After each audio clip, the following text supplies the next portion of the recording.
Teman-teman, selamat datang di Ekonometrik K2. Pada kesempatan kali ini saya Fajri, dosen di Departemen Ilmu Ekonomi dan Studi Pembangunan FEB Undip, akan menyampaikan materi Limited Dependent Variable. Dalam hal ini adalah keterbatasan LPM atau Linear Probability Model, di mana dia memiliki kasus inherent berupa heteroskedastisitas. Jadi seperti yang kita ketahui bersama bahwa homoskedastisitas itulah yang diharapkan di dalam estimasi atau data set Anda itu. Ya, jadi yang kita harapkan adalah homoskedastisitas.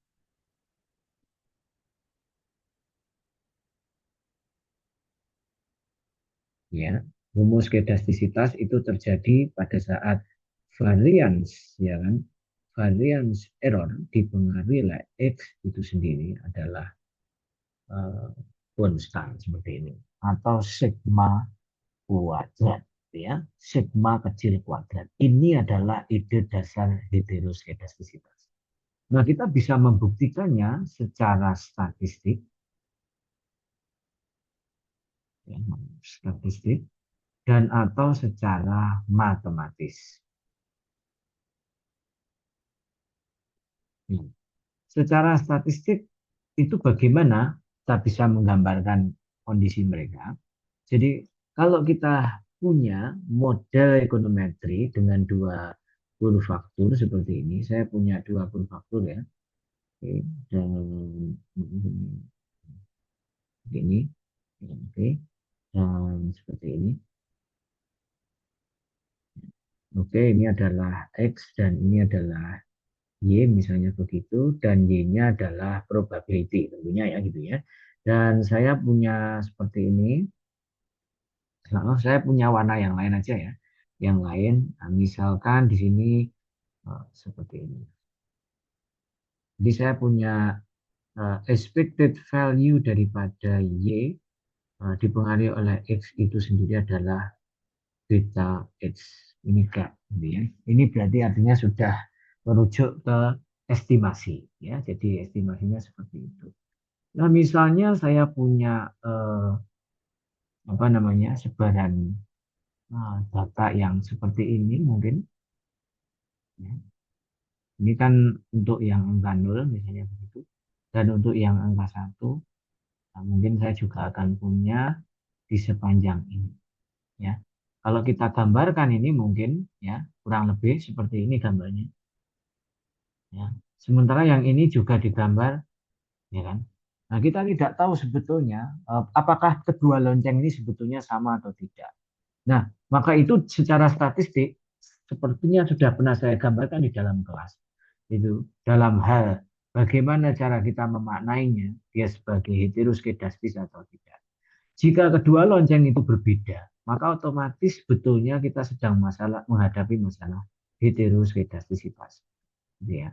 Nah, jika heteroskedastisitas itu dipelihara dalam model kita, maka mungkin model kita tidak apa namanya unbiased gitu. Artinya model kita itu adalah bias gitu ya. Nah, seperti ini misalnya saya punya varians gitu ya. Variasinya seperti ini. Oke. Trompet sangkakala, misalnya saya punya data ini saya hitung variasinya. Oh, ternyata seperti ini. Nah, ini adalah informasi terkait varian U dipengaruhi oleh X itu sendiri tidak konstan. Nah, kok bisa tidak konstan? Ya karena bentuknya tidak seragam. Ini naik ke atas dan ini turun ke bawah. Sehingga makin lebar. Nah, inilah yang kemudian kita sebut sebagai heteroskedastisitas.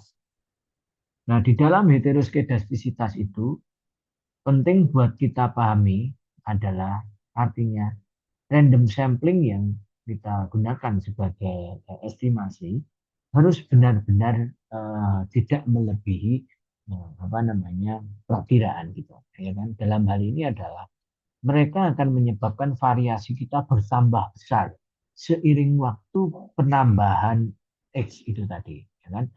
Seiring penambahan X bisa seiring waktu, bisa seiring penambahan individu ya. Nah, untuk itu secara statistik ada prosedur khusus untuk menguji itu, ya kan? Yang kemudian kita sebut sebagai uji apa namanya? Yang di sini uji Blues-Pagan. Uji Blues-Pagan atau uji Gletser atau yang lainnya, white noise gitu ya. Ini adalah uji-uji yang bisa dipakai untuk apa namanya, untuk melihat apakah dia heteroskedastis atau tidak, gitu ya. Oke, nah selanjutnya eh, kita bisa membangun yang namanya hipotesis, kaidah hipotesisnya. Nah, bagaimana kaidah hipotesis itu dibangun di dalam pendekatan statistik? Maka kita bisa nyatakan kaidah hipotesisnya seperti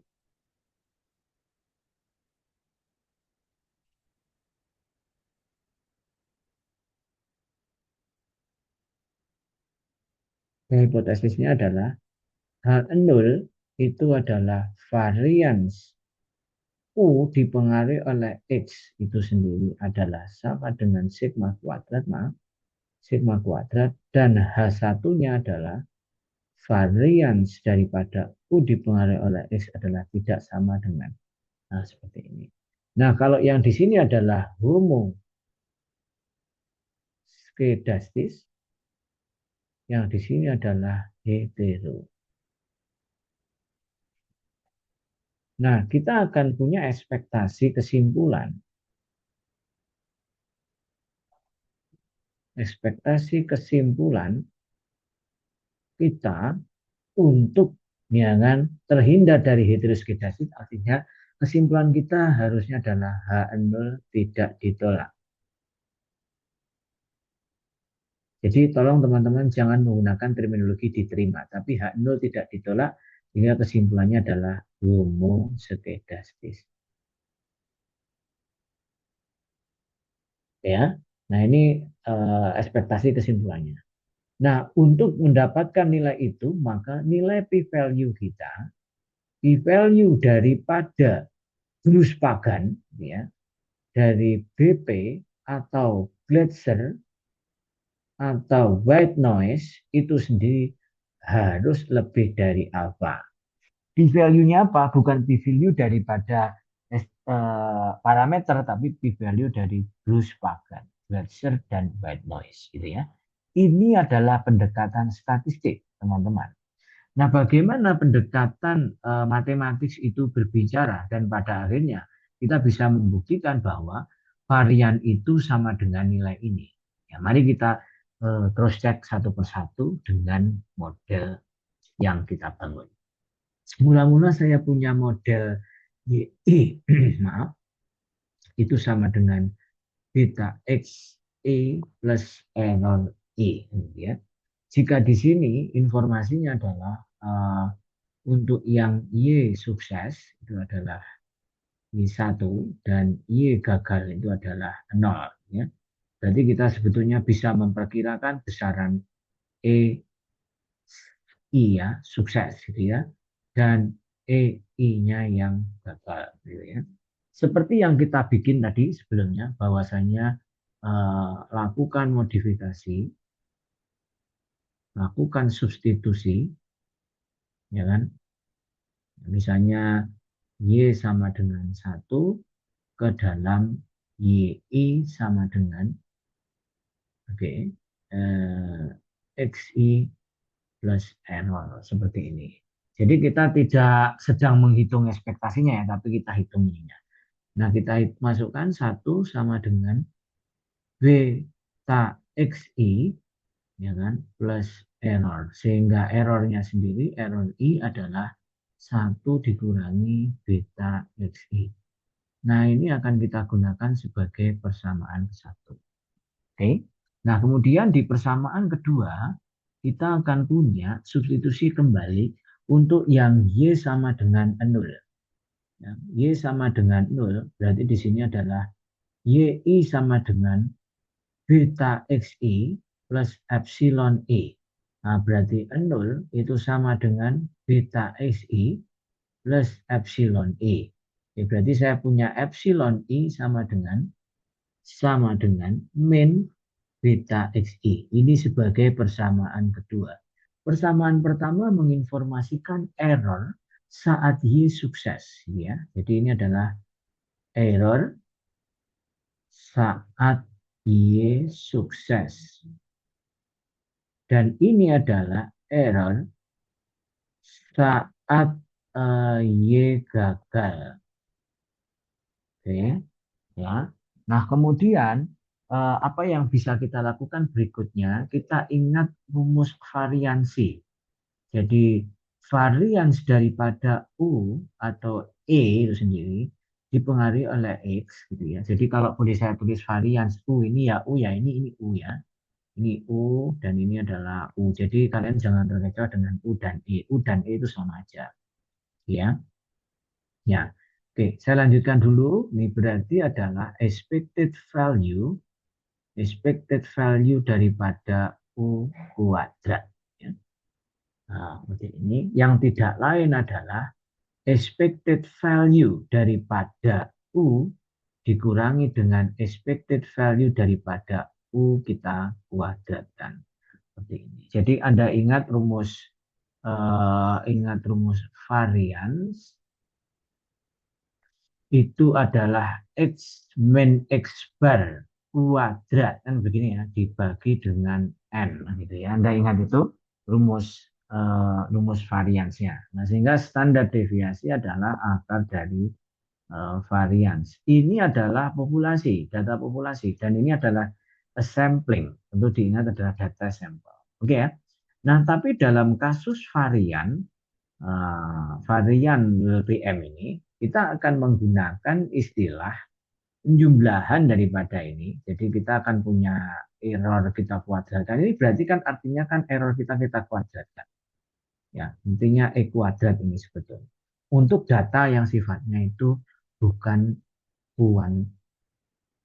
kualitatif. Maksud saya, ini bukan data kualitatif. Nah, sehingga pada saat saya menggunakan ini, ya, oke. Nah, berarti bagaimana cara menggunakannya? Maka ini adalah sigma 0 sampai dengan 1 untuk PY sama dengan Y, I dipengaruhi oleh X seperti ini, dikali dengan epsilon kuadrat. Dan ini sendiri adalah E tadi. Nah, bedanya kalau yang awal adalah untuk menentukan probability. Ya, jadi ini epsilon ini didapat dari sini. Oke. Ya, gitu ya. Jadi saya lanjutkan dulu. Nah, oleh karena itu berarti nanti kita bisa simpulkan di sini adalah Y-nya ini Y besar ya. Boleh Y besar atau Y kecil, tergantung dengan model kita tadi. Kalau di awal kita modelnya Y kecil ya, maka ini berarti Y kecil sama dengan 1 dipengaruhi oleh X dikalikan dengan, nah awalnya bukan 1 ya, tapi 0 dulu. 0, berarti yang gagal dulu. Dikalikan dengan E untuk yang gagal ini, kuadrat, ditambah dengan PY sama dengan 1 dipengaruhi oleh X dikali dengan epsilon yang sukses kuadrat. Nah, kita harus tahu dulu ide menggunakan ini dan ini sendiri. Melalui yang kemudian kita sebut sebagai P peluang gagal gitu ya, P0. X ditambah P Y1 dipengaruhi X seperti ini sama dengan 1. Artinya di sini adalah peluang gagal ditambah dengan peluang sukses. Itu sama dengan 1. Ya. Berarti kalau saya mau mencari persamaan gagal aja, berarti PY sama dengan 0. Ya, sama dengan 0x. Seperti ini adalah 1 min PY sama dengan 1 dipengaruhi. Seperti ini. Oke ya. Ya, kita ingat bahwa sebelumnya kita punya Y I sama dengan kan itu. Nah, kita punya YI. Nah, ini sebagai persamaan baru ya, persamaan ketiga. Kita punya ingat ya kan, kita punya sorry. Ingat kita punya YI itu sama dengan beta XI plus epsilon I. Apa yang terjadi kalau ini saya rubah menjadi expected value daripada Y dipengaruhi oleh X daripada beta XI, ya, maka epsilonnya hilang. Kan karena strict exogeneity.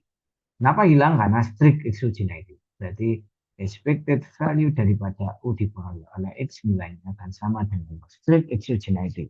Ya kan? Jadi saya mengasumsikan bahwa X ini adalah variabel exogen, tidak ada faktor lain yang mempengaruhi X itu.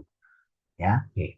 Nah, saya akan gunakan aturan ini untuk memperhitungkan, nah, berapa PY-nya. Nah, ini berarti kan EY adalah peluang sukses. Nah, berarti ini sendiri adalah Y sama dengan 1, X dengan XI seperti ini. Sehingga ini bisa saya substitusi langsung. Sehingga untuk mendapatkan informasi ini kita bisa hitung PY sama dengan 0 dipengaruhi oleh X itu sama dengan 1 min XI seperti ini. Ini adalah estimasi peluang gagalnya. Ya, jadi ini adalah peluang gagal dan ini adalah estimasi peluang sukses. Jadi ini adalah estimasi peluang gagal dan ini adalah estimasi peluang maaf, ini ya sukses yang atas ya, sukses yang bawah ini adalah gagal. Ya, jadi gagal ditunjukkan oleh Y sama dengan. Nah, langkah selanjutnya adalah kita masukkan itu ke dalam sini. Oke.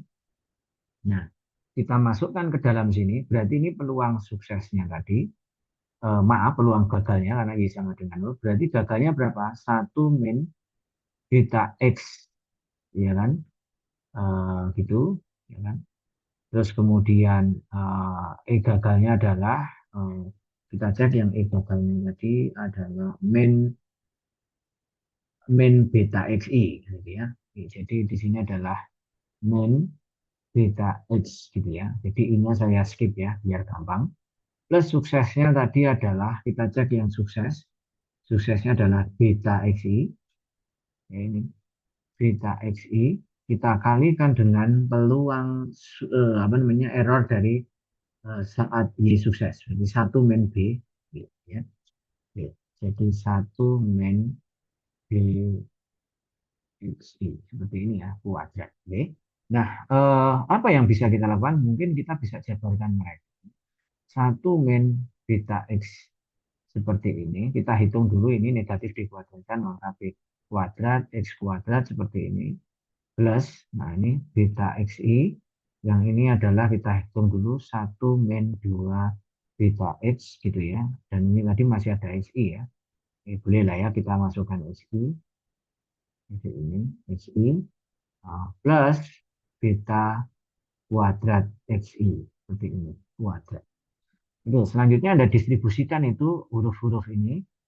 Oke, berarti beta kuadrat XI kuadrat min beta pangkat 3 XI pangkat 3 ya, terus kemudian plus beta XI ya min 2 beta XI ya kuadrat kuadrat karena kita kalikan dengan ini dan sekarang dikalikan dengan ini belakang berarti plus beta pangkat 3 XI pangkat 3 ya, Anda bisa coret-coret itu yang bisa coret-coret gitu ya. Yang ini sendirian, nah ini dengan ini bisa dihitung. Nah, oke, silakan dicoba untuk memperhitungkan itu. Nah, saya punya apa namanya? Ini tinggal beta xi ini 1 dikurang 2 berarti min beta beta kuadrat xi kuadrat. Seperti ini ya, dan yang 3 habis. Nah, ini adalah varians yang kita dapatkan. Oke. Nah, apa yang terjadi ini nilai beta dan xi bisa keluar. Berarti varians daripada U dipengaruhi xi itu sendiri adalah 1 min beta beta xi beta xi seperti ini. Jadi kalau dikalikan nanti akan kembali ke.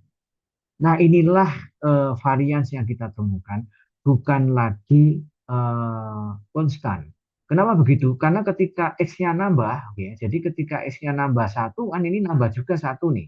Nah, maka akan makin membesar atau makin mengecil. Artinya apa? Artinya variansnya U, sorry, varians U dipengaruhi oleh X itu mengandung fungsi X. Jadi kalau X-nya naik, variansnya berubah. Padahal harusnya adalah konstan. Harusnya adalah varians itu U dipengaruhi oleh X, itu nilainya harus seperti ini. Ini seharusnya. Ya, artinya di sini LPM itu gagal dalam mengatasi heteroskedastisitas. Nah, untuk itu apakah peneliti kemudian berkecil hati dengan problem ini? Maka ada beberapa cara yang bisa dilakukan. Misalnya heteroskedasticity with robust standard error. Dengan merubahnya di weighted least square.